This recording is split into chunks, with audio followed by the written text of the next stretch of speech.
City news తెలుగుకి స్వాగతం. ఈనాటి వార్తా విశేషాలు. విపత్తుల వేళ ఎన్డీఆర్ఎఫ్ సిబ్బందిని చూస్తే ప్రజలు నిశ్చింతగా ఉంటారని కేంద్ర హోంమంత్రి అమిత్ షా తెలిపారు. ఎన్డీఆర్ఎఫ్ సేవలను ఇతర దేశాల నేతలు ప్రశంసించారని గుర్తు చేశారు. విజయవాడ సమీపంలోని కొండపావులూరులో నిర్వహించిన ఎన్డీఆర్ఎఫ్ ఆవిర్భావ వేడుకల్లో అమిత్ షా మాట్లాడారు. మోదీ చంద్రబాబు నాయకత్వంలో రాష్ట్రంలో మూడింతల ప్రగతి సాధిస్తాం. 6 నెలల్లో ఏపీకి 3 లక్షల కోట్ల విలువైన సహకారం అందించాం. విశాఖ ఉక్కుకి 11,440 కోట్లు ప్రకటించాం. ఆంధ్రుల ఆత్మ గౌరవంతో ముడిపడిన విశాఖ స్టీల్ ప్లాంట్ ని ముందుకు తీసుకువెళ్తాం. హడ్కో ద్వారా అమరావతికి 27,000 కోట్ల సాయం అందిస్తున్నాం. 2028 లోపు ఏపీ మొత్తం పోలవరం ద్వారా నీళ్లు పారిస్తాం. విశాఖ రైల్వే జోన్ కి కూడా పట్టాలెక్కించామని అమిత్ షా తెలిపారు.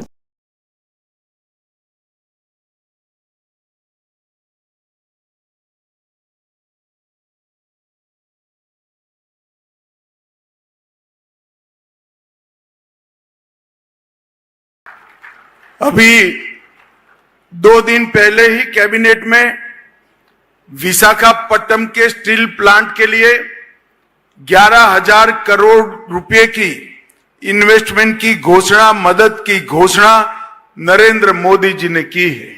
ఇంతకు ముందు 3 రోజుల క్రితమే కేబినెట్ లో తీసుకున్నటువంటి నిర్ణయం మాధ్యమంగా మన రాష్ట్రంలో ఉన్నటువంటి విశాఖ స్టీల్ ప్లాంట్ కి, వైజాగ్ స్టీల్ ప్లాంట్ కి 11,440 కోట్ల రూపాయల మేరకు సహాయాన్ని అంటే సపోర్ట్ ని ప్రకటించినటువంటి విషయం మనందరికీ తెలుసు. इसमें 11,000 करोड़ रुपए से ज्यादा महत्वपूर्ण ये है कि आंध्र का गौरव ऐसा विशाखापट्टनम स्टील प्लांट अब लंबे समय तक चलने वाला है, वो सुनिश्चित हो गया है. ఇక్కడ 11,000 కోట్ల రూపాయలు అనేది ప్రధానం కాదు. ఇక్కడ ఏదైతే ఆంధ్ర యొక్క ఆత్మ గౌరవంతో ఈ ప్లాంట్, వైజాగ్ స్టీల్ ప్లాంట్ ముడిపడి ఉన్నదో దాన్ని ముందుకు తీసుకుని వెళ్తూ మరింత అభివృద్ధి పదంలో నడిపించడం అనేది ఇది సునిశ్చితమైందని చెప్పి మీ అందరికీ కూడా తెలియజేస్తున్నాను. अमरावती राजधानी की जो कल्पना चंद्रबाबू जी ने की थी और मोदी जी ने जिसका भूमि पूजन किया था, वो पूरे अमरावती प्रोजेक्ट को एक प्रकार से दरकिनार किया था. मोदी जी ने ये 6 महीने में 27,000 करोड़ रुपया अमरावती प्रोजेक्ट के लिए हुडको और वर्ल्ड बैंक के माध्यम से देकर चंद्रबाबू नायडू जी की कल्पना की राजधानी बनाने का काम स्पीड से आगे बढ़ाने का काम किया है. ఏదైతే అమరావతిని రాజధానిగా అప్పట్లో ముఖ్యమంత్రిగా ఉన్నటువంటి చంద్రబాబు నాయుడు గారు నిర్ణయం చేశారో అది గడిచిన 5 సంవత్సరాల కాలంలో ఏ విపత్తు వచ్చినా ఎన్డీఆర్ఎఫ్ మొదట ఉంటుందని సీఎం చంద్రబాబు అన్నారు. జపాన్, నేపాల్, తుర్కియోలో ప్రకృతి విపత్తులు వచ్చినప్పుడు సేవలు అందించిందని ఆయన గుర్తు చేశారు. రాష్ట్ర యంత్రాంగం పరిష్కరించలేని సమస్యల్ని ఎన్డీఆర్ఎఫ్ పరిష్కరించిందని చెప్పారు. విజయవాడ సమీపంలోని కొండపావులూరులో నిర్వహించిన ఎన్డీఆర్ఎఫ్ ఆవిర్భావ వేడుకల్లో ఆయన మాట్లాడారు. ఈ కార్యక్రమంలో కేంద్ర హోంమంత్రి అమిత్ షా, డిప్యూటీ సీఎం పవన్ కళ్యాణ్ తో కలిసి చంద్రబాబు పాల్గొన్నారు. ఎన్డీఆర్ఎఫ్ పెట్టాలని బైఫర్కేషన్ లో పెట్టడం, దాన్ని ఫాలో అప్ చేసినప్పుడు 2014లో ఎన్డీఏ ప్రభుత్వం ఆనాటి మంత్రి, హోమ్ మినిస్టర్ అయినటువంటి రాజ్నాథ్ సింగ్ గారి చేతుల మీదుగా ఫౌండేషన్ చేసుకున్నాం. అదే మరి national institute of disaster management campus కి అయితే 2018 అప్పటి ఉపరాష్ట్రపతి వెంకయ్యనాయుడు గారి చేతుల మీదుగా శంకుస్థాపన చేసుకున్నాం. ఈ రెంట్ కూడా దగ్గర మనం చూస్తే 50 ఎకరాల భూమి ఇచ్చాం. ఈరోజు పూర్తి క్యాంపస్ పూర్తి చేసి అమిత్ షా గారి చేతుల మీదుగా ఈరోజు ఫౌండేషన్ మళ్ళా ఇనాగరేషన్ చేసుకున్నాం. దీనికి మనస్ఫూర్తిగా కేంద్ర ప్రభుత్వాన్ని అభినందిస్తున్నాను. ఆ రోజు స్టార్ట్ చేసింది కేంద్ర ప్రభుత్వం, ఎన్డీఏ ప్రభుత్వం. మళ్ళీ ఈరోజు మనం దీన్ని ఇనాగరేషన్ చేసుకోవడం కూడా వారి చేతుల ద్వారా చేసుకునే పరిస్థితికి వచ్చాం. ఎప్పుడు కూడా ఎన్డీఆర్ఎఫ్ అనేది నేను చాలా సందర్భాల్లో చూశాను. ఏ డిజాస్టర్ వచ్చినా ఫస్ట్ గుర్తొచ్చేది ఎన్డీఆర్ఎఫ్ గుర్తొస్తుంది. ఏ డిపార్ట్మెంట్ లో ఎప్పుడు ఎవ్వరూ చేయలేని పనులు ఏదైనా ఉంటే అది చేయగలిగే శక్తి ఎన్డీఆర్ఎఫ్ ఉంది. అది వాటర్లో కావచ్చు, ల్యాండ్ మీద కావచ్చు, లేకపోతే క్రిటికల్ జంక్చర్ లో ఫారెస్ట్ లో కావచ్చు, ఎక్కడైనా సరే సమర్థవంతంగా ఎదుర్కొంటున్నారు. కొన్ని లక్షల మంది ప్రాణాలు కాపాడారు. కొన్ని లక్షల మందిని ఈ యొక్క విపత్తు వచ్చినప్పుడు వాళ్ళు కాపాడే పరిస్థితికి వచ్చారు. మన దేశమే కాకుండా విదేశాల్లో విపత్తు వస్తే 2011 జపాన్ ట్రిపుల్ డిజాస్టర్ వచ్చినప్పుడు, 2015 నేపాల్లో డిజాస్టర్ వచ్చినప్పుడు, 2023 టర్కీ భూకంపం వచ్చినప్పుడు సేవలు అందించిన ఘనత ఈ ఎన్డీఆర్ఎఫ్కే దక్కిందని చెప్పి కూడా నేను మీకు తెలియజేస్తున్నా. నేను పర్సనల్ గా కూడా చూశాను, అన్ని చాలా సంక్షోభాలు చూశాను, కానీ ఉదుహుదు చూశాను, విజయవాడ ఫ్లడ్స్ చూశాను. ఎవ్వరూ రాష్ట్ర ప్రభుత్వంలో ఉండే అధికార యంత్రాంగం చేయలేని. గిరిజనులు సంఘటితంగా ఉంటూ నాయకత్వ లక్షణాలు పెంచుకోవాలని మాజీ ఉపరాష్ట్రపతి వెంకయ్యనాయుడు పిలుపునిచ్చారు. విజయవాడ తుమ్మలపల్లిలో నిర్వహించిన గిరిజన ఆదివాసీ సమ్మేళనంలో ఆయన పాల్గొన్నారు. గిరిజన ఉత్పత్తులకి ప్రభుత్వాలు ప్రాధాన్యత ఇవ్వాలని, వాటికి మార్కెటింగ్ సౌకర్యం కల్పించాలని కోరారు. ఆదివాసీల అభివృద్ధికి ప్రధాని మోదీ అనేక పథకాలు తెస్తున్నారని వెంకయ్యనాయుడు తెలిపారు. వాటిని సద్వినియోగం చేసుకునేలా అధికారులు మార్గనిర్దేశం చేయాలని చెప్పారు. తండాల్లో అక్షరాస్యత పెంపునకి పెద్దపీట వేయాలని అన్నారు. గిరిజనులు వారి స్వభాషతో పాటు తెలుగు, ఆంగ్లం నేర్చుకోవాలని పిలుపునిచ్చారు. ఈ అభివృద్ధి విషయంలో ఆదివాసీలకు చాలా నేర్పించాలి, వాళ్ళకేం తెలవదని చాలా మంది పట్టణాల్లో ఉండేవాళ్ళు అనుకుంటారు. అది కాదు, గిరిజనుల నుంచి నేర్చుకోవాల్సింది చాలా ఉంది. పట్టణాల్లో ఉండేవాళ్ళకి ఆదివాసీలంటే మూలవాసులని అర్థం. మూల మొదట్లో ఉండేవాళ్ళని. వారి జీవితం మన సనాతన విధానాలైన సత్యం, నైతిక విలువలు, నిరాడంబరతను ప్రతిబింబిస్తుంది.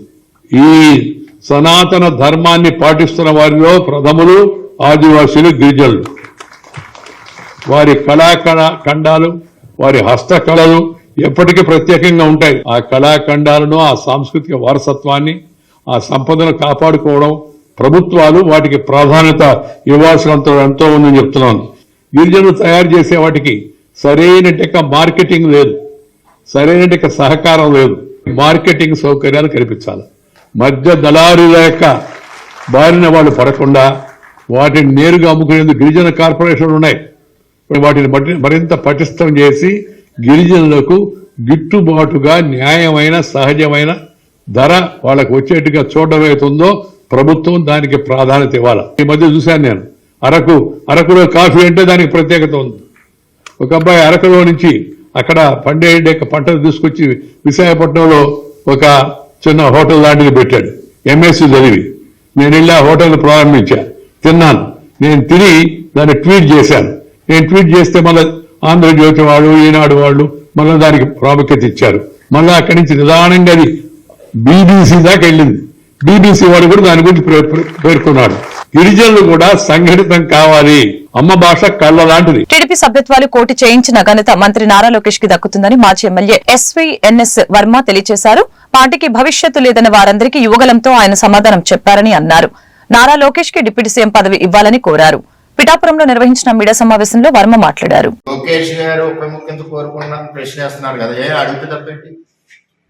అలా పొలిటికల్ రాజకీయ పార్టీలు ఎలా ఉంటాయంటే, నిన్న కాక మొన్న జగన్మోహన్ రెడ్డి ఓడిపోయాడు. సీఎం అంటున్నారు లేదా? మన దగ్గరికి వచ్చాడు జగన్మోహన్ రెడ్డి ఓడిపోయిన నెలకో 2 నెలలకు వరదలకు. మరి సీఎం అనలేదా? రమణపేటలో అక్కడ అన్నారు లేదా? అంటే ఆ పార్టీలో ఉన్న కార్యకర్తల కోరిక ఎలా ఉంటుందంటే, వెంటనే చంద్రబాబు నాయుడు దింపేసి జగన్మోహన్ రెడ్డి ఎక్కించేయాలని ఉంటుంది. అంటే ఆ పార్టీలో వాళ్ళ ఇంట్రెస్ట్, వాళ్ళ మనోభావం, వాళ్ళ కసి. అలాగే జనసేన ఉంది, మళ్ళీ కళ్యాణ్ గారు సీఎం కావాలని అడగరు ఆ కార్యకర్తలు. అది కూడా ఎప్పుడు అవ్వాలి అన్నది ఒక ఆలోచనతో ఆ కార్యకర్తలు పనిచేస్తూ ఉంటారు. అలాగే తెలుగుదేశం పార్టీ ప్రతిపక్షంలో ఉన్నాం. చంద్రబాబు నాయుడు సీఎం అనేవారు కదా, లోకేష్ పాదయాత్రలో సీఎం అనేవారు కదా. రాష్ట్ర న్యాయ సేవాధికార సంస్థ అమరావతి వారి ఆదేశాల ప్రకారం ఉమ్మడి పశ్చిమ గోదావరి జిల్లా న్యాయ సేవాధికార సంస్థ కార్యదర్శి కె రత్నప్రసాద్, జిల్లా న్యాయ సేవాధికార సంస్థ పవరం నందు ఏలూరులోని లింగ నిర్ధారణ కేంద్రాల సిబ్బందికి ముందస్తు లింగ నిర్ధారణ చేయడం వలన కలిగే అనర్థాలపై వాటికి తీసుకునే చట్టపరమైన చర్యలపై అవగాహన కల్పించారు. నేటి సమాజం ఎంతో అభివృద్ధి చెందుతుందని, ఈ పరిస్థితుల్లో కూడా కొన్ని పరీక్ష కేంద్రాల్లో స్వలాభం కోసం ఇటువంటి పరీక్షలు చేస్తున్నారని, వీటిని నివారించవలసిన బాధ్యత ప్రభుత్వ అధికారులతో పాటు సమాజం పైన కూడా ఉందని తెలిపారు. Secretary Davis, President Congress Guru, Speaker, Treasurer, Staff Member, Union. So, already, చాలా మంది చెప్పారు.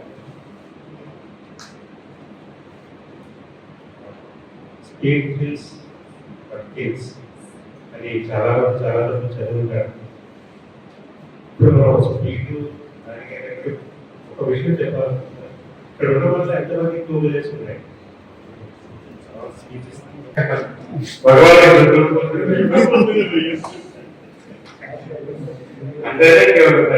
చెప్పండి, మా ప్రాడక్ట్ అంటే ఇది తెలుసుకుంటే sir. Can we think that లేకపోతే చెప్తూ చూస్తాం మన కోసం మన ఇంట్లో ఎదురు చూసే వాళ్ళు ఎక్కువ ఉంటారు. ఒకవేళ హెల్మెట్ పెట్టుకోకపోతే 1000 రూపీస్ ఫైన్. దానికి కూడా మనం పోలీసులకి గొడవేసుకుంటాం.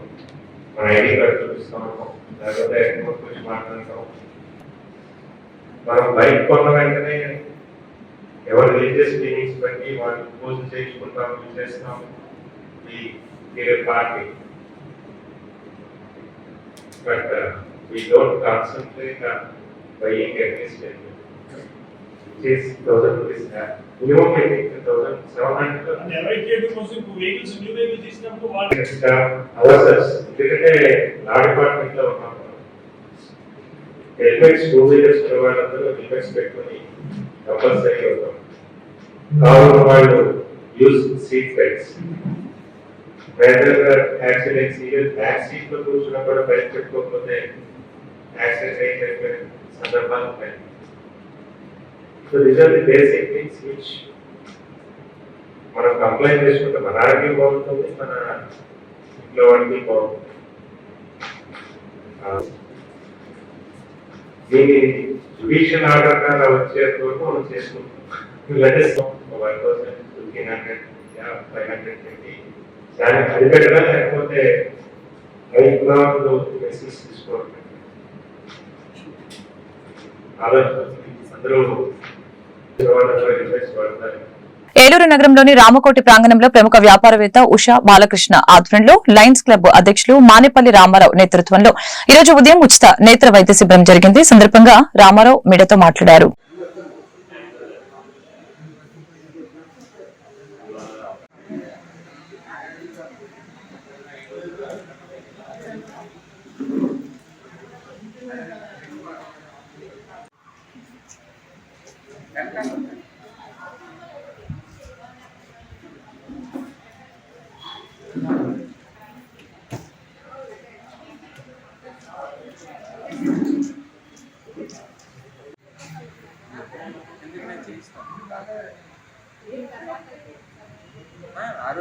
చూస్తారు మీకు ఆపరేషన్ మళ్ళీ డాక్టర్ గారు పరీక్ష చేస్తారు.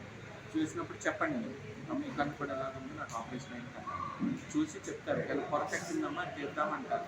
లేదంటే మందులు రాస్తారు. ఆపరేషన్ అయిపోయింది 2 కళ్ళల్లో వేసుకుని వేసుకుంటే ఆ పొర కొంచెం తగ్గుతుంది. సరే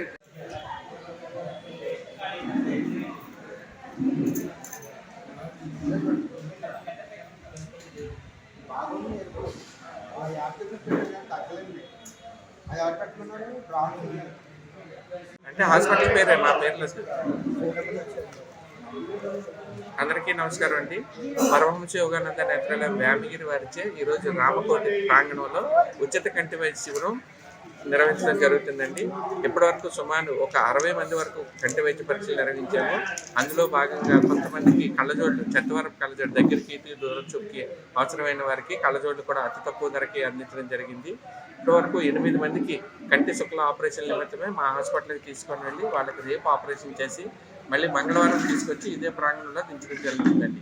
ఈ అవకాశాన్ని మాకు కల్పించిన లయన్స్ క్లబ్ మానేపల్లి రామారావు గారికి, అలాగే ఉషాబాలా చిట్ ఫండ్ కంపెనీ వారికి అదే ఈరోజు రామకోటి ప్రాంగణంలో పరమహంస యోగానంద నేత్ర వైద్యశాల వారిచే ఉచిత నేత్ర వైద్య శిబిరం నడుపుతున్నారు. ఈ కార్యక్రమం గత 20 సంవత్సరాల నుంచి చేస్తున్నాం. ఇప్పటికి 9,000 మందికి ఉచితంగా ఆపరేషన్ చేయడం జరిగింది. దీనికి స్పాన్సర్ ఉషా బాలకృష్ణ గారు చేస్తున్నారు. ఈ రామగిరి హాస్పిటల్ వాళ్ళు చాలా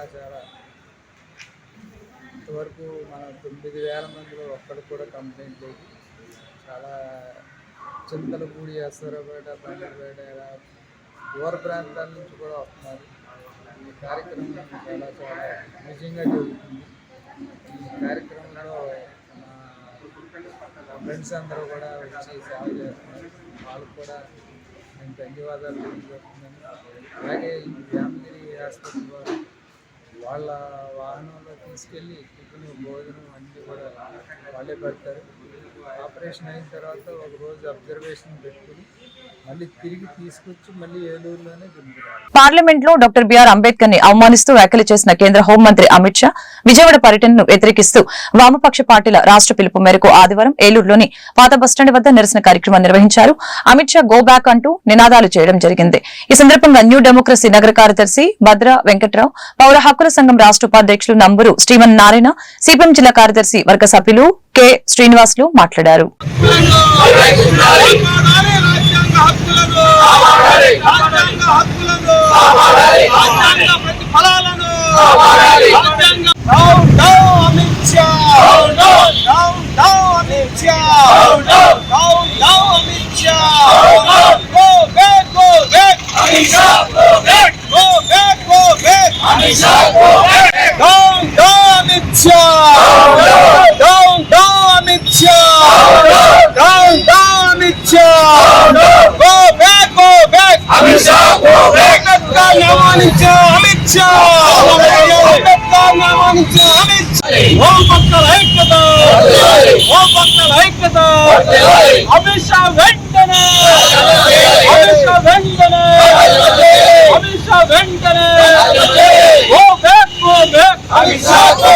సిపిఎం ఏలూరు జిల్లా కార్యదర్శిని.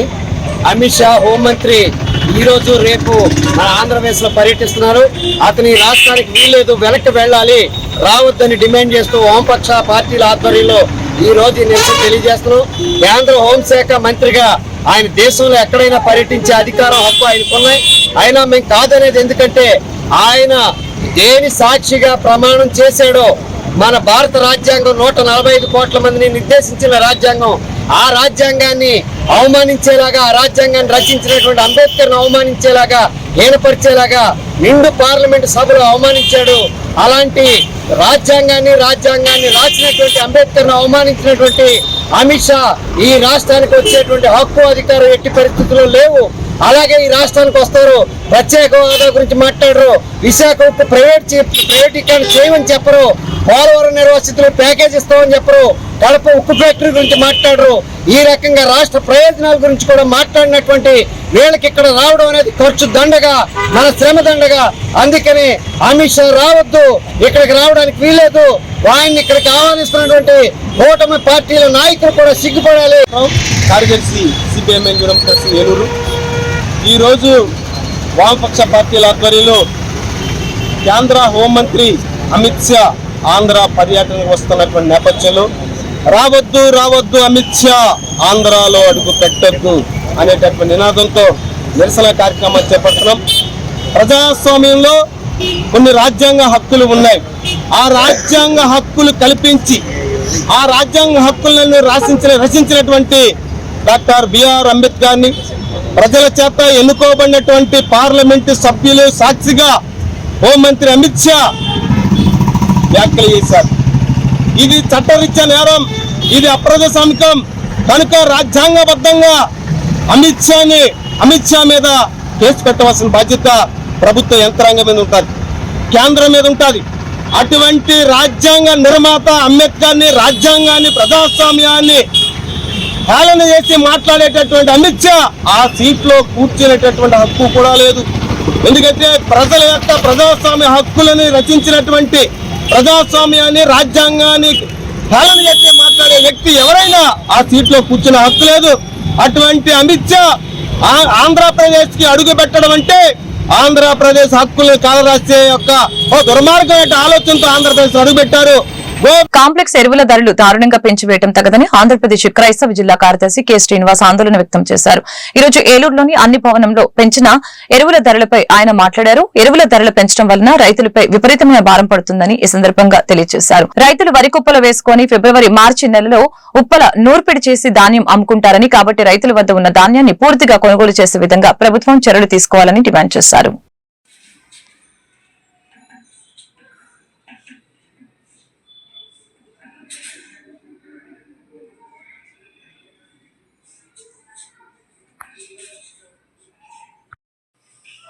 కె శ్రీనివాస్, ఆంధ్రప్రదేశ్ రైతు సంఘం ఏలూరు జిల్లా కార్యదర్శి. ఈరోజు కాంప్లెక్స్ ఎరువులు ధరలు విపరీతంగా పెరిగి రైతులపై భారం పడే పరిస్థితి కనబడతా ఉన్నది.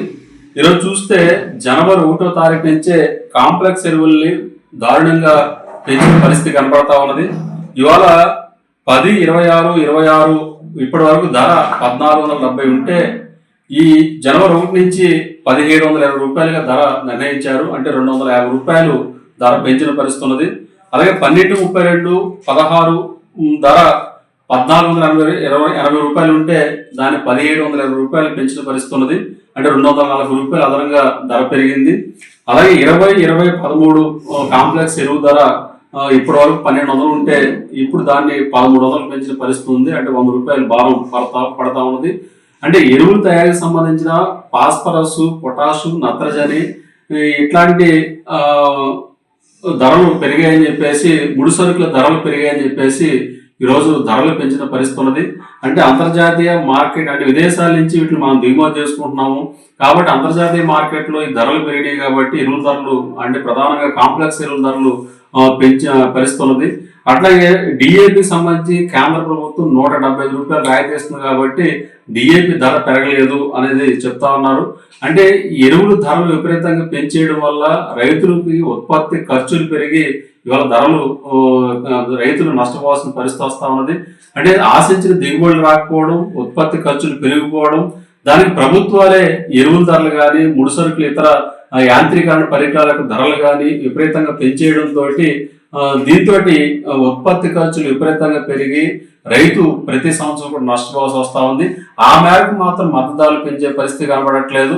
ఇవాళ ధాన్యానికి 100 రూపాయలు, మహా అయితే 60 రూపాయలు ఇట్లాగే ధరలు పెంచుతారు క్వింటాకు సంబంధించి. కానీ ఎరువుల ధరలు చూస్తే 250 రూపాయలు, 240 రూపాయలు ఇట్లాగా ధరలు విపరీతంగా, అంటే అనేక శాతం ధరలు పెంచేయడం వల్ల కూడా రైతులకి ఇవాళ ఉత్పత్తి ఖర్చులు పెరిగి కనీసం దిగుబడి రాని పరిస్థితి, దిగుబడులు రాక, తగిన ఆదాయం రాక నష్టపోతా ఉన్నారు.